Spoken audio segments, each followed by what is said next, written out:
Yeah, so we have the buildmorewealthchallenge.com, and we normally host a challenge once, sometimes twice a month.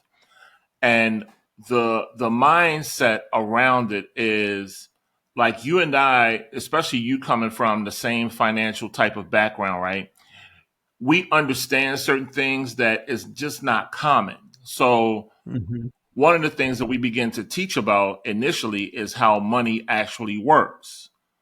Most I people love that. don't know how it works. Most people don't understand that, again, we're not using money. We use that term, but we're not using money, right? Because money essentially is gold and silver, and we're only using the promissory note to make the transaction. So the dollar bill is simply a federal promissory note, and it says it right at the top of the bill, right? Federal Reserve note. So going back in time, when you would ride into a town or city, you take your gold and you leave it with the money holders. And then they would write you a receipt for how much gold you left. And then you would take your 2 coins or whatever, and you would go get your lodging, get your food, go gamble, cause ruckus or whatever you were going to do there. And the money holder held onto the gold. And when you came back with that paper, you handed it back to the money lender or holder, and he gave you a sack of gold back. Well, over time, they just started trading those receipts back and forth, because if I was at the gambling house and I gambled away my 2 coins, well, it's midnight, the money lender or holder is closed. I can't get access to my gold. So what I would do is tear off a portion of my receipt and hand it in for collateral on my gold that I was going to get in the morning. So over time, we just began to trade that paper back and forth that was backed by gold somewhere. We didn't know. Modern day times, we didn't know where it was. We would think that it was Fort Knox, but there's no gold at Fort Knox, right? So that became the basis of the gold, is that it's backed by, or the currency now is backed by this gold. Well, in 1971, Richard Nixon took us off the gold standard completely. And so it's just paper now. It's just backed by the government's promise that it is worth something. But in and of itself, it is worthless. It is extremely useful next to oxygen, but in and of itself, it is worthless. Yeah. So, we're teaching people in the challenge day one how to look at it, because what's most important is that we detach from it emotionally. We've become so emotionally attached to the thing itself, and we're like, yes, it's useful, but it's not worth anything. So for us, when we went through this process, we said, well, wait a minute. If this is the case, then it's going to be really easy to make more of this, because we understand what it is and how it's constructed. So in the challenge, we take a person through, understanding what money is, understanding what assets are, and how to analyze your assets, understanding that what we call, there's a real estate hierarchy, and where you fall on the real estate hierarchy. Then we take them actually day 4 into the actual mortgage note process, how it works and how deals are done. And day 5, we wrap it all up and put it in the bow so that people can understand how this thing all fits together. That's really cool. That's awesome. Uh, man, I can't tell you how passionate I am about financial education. Like, it is probably the main reason why I do what I do, right? Like, the whole point of this podcast is to teach people, to gather the experts who have learned how to make money and then bring them to a place where they can share their secrets to everyone else, right? But it comes from this place where when I graduated high school, I was told, go get a degree so you can get a good job, and then that's the end of the path, basically. And in getting the first step, the degree, I was handed $110,000 in student loans for a 4-year in finance. that's a lot of money to give to an 18-year-old, you know? And so that begged the question, like, how do I go about making that kind of money? And I worked at a private bank for a while. I got to learn about assets through reading the book Rich Dad Poor Dad, and then viewing simply how business was done for the ultra high net worth clients that the bank I used to work for had. And it really fueled me up to understand that after I had gone through the normal level of schooling through high school and everything, there was a lot of lack of financial education. And then even more so, I got a 4-year in finance. And even that, I didn't really understand personal finance, right? So I'm extremely passionate about this and would love to kind of know where it is that you get your passion for all of this from. Like, what was it that happened in your life where it pushed you to want to start serving people in this capacity and bring that information to the forefront for them? Perfect. I'm glad you asked that question. So, my mom, she was raising 5 kids by herself, and she did housekeeping, right? So she cleaned houses for a living. So she made $40 a day trying to pay for utilities, house, food, and everything. So my mom used to say to me, if it costs more than $5, you're not going to do it, right? So what I started doing was I would go to school and I would take the dollar that I got for lunch.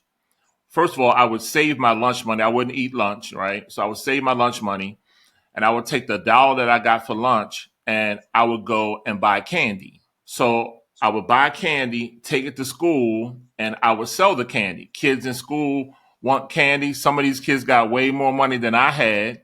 So that was my first entrepreneurial journey. Well, it got to a point where I was making $60 to $100 per day, more than what my mom was even making. And the school caught wind of it, shut me down, and opened up its own candy store, right? So that was in elementary school. I was Yeah. selling boxes of M&M peanuts, right? Peanut M&Ms. So then they opened a full-fledged shop, right? So that put me out of business. So then I get to high school, and in high school I did the same thing. So the high school shut me down on the candy.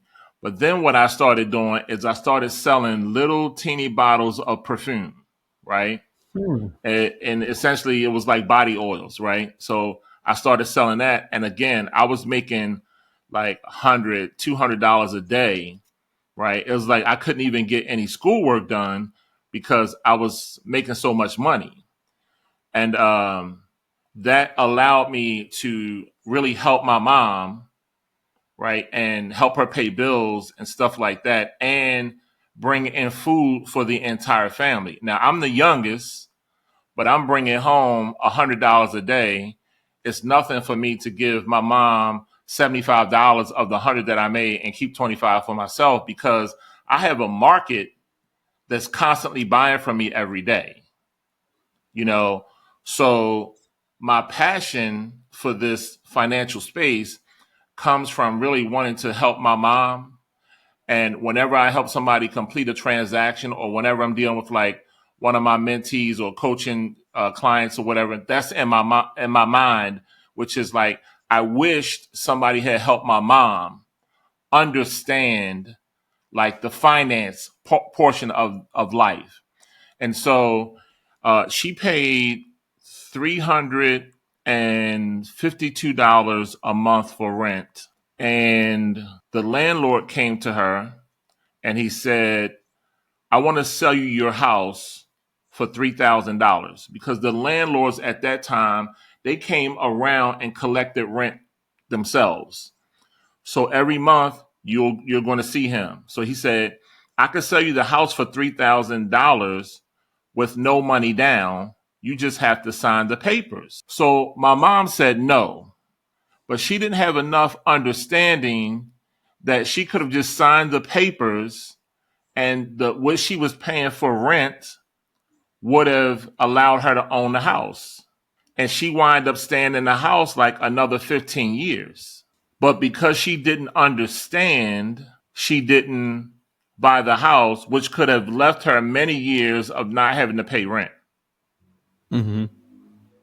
Yeah. So that's where my passion really comes from. Just seeing what my mom would go through each and every month. And when the landlord would show up, seeing like the fear that was on her, not always, sometimes she would only have $300. He always worked with us, and but just to watch that up close and see that that's what she was going through. I'm like, people shouldn't go through this if they just No, not at had all. the knowledge. Yeah. And it really begs the question, like, who's responsible for delivering that knowledge, right? And I think that the place where it should be coming from is the place where we receive most of our other knowledge, which would be the education system.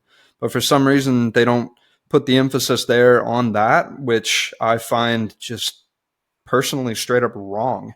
And I didn't have as um, I didn't have the same story as you did, but there were a couple things that were really similar to our stories there, which I find really fascinating. And I got to speak on it really quick. So first and foremost, selling candy in school. That's awesome. I didn't sell candy, but I sold like soda.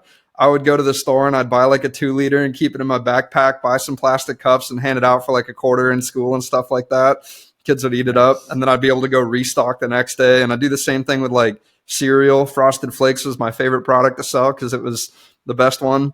Aside from that, I think the deeper part of where my why comes from is actually my parents almost lost their house in the crash of 0809. And it was a similar kind of situation where they didn't really understand the breakdown of the numbers in that capacity. And then it was during that period where I can't remember how they phrased it.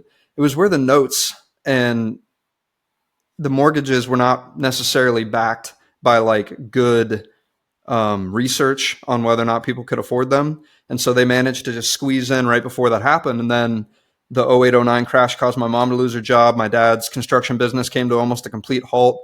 And then the only way that we managed to stay in the house was because my father had a great uncle and he ended up passing away from stomach cancer. And we received just enough money and inheritance to be able to survive long enough for them to get money coming in again. It was one of those like by the grace of God kind of moments. If you're interested in learning more about the tidbits and advice that they have, then you should consider subscribing to the 2 Comma Club newsletter, where you'll get daily updates and advice on the podcast and the things that we are learning from the individuals who have made at least $1 million. Just go to 2ccnewsletter.com or click the link in the description down below and subscribe.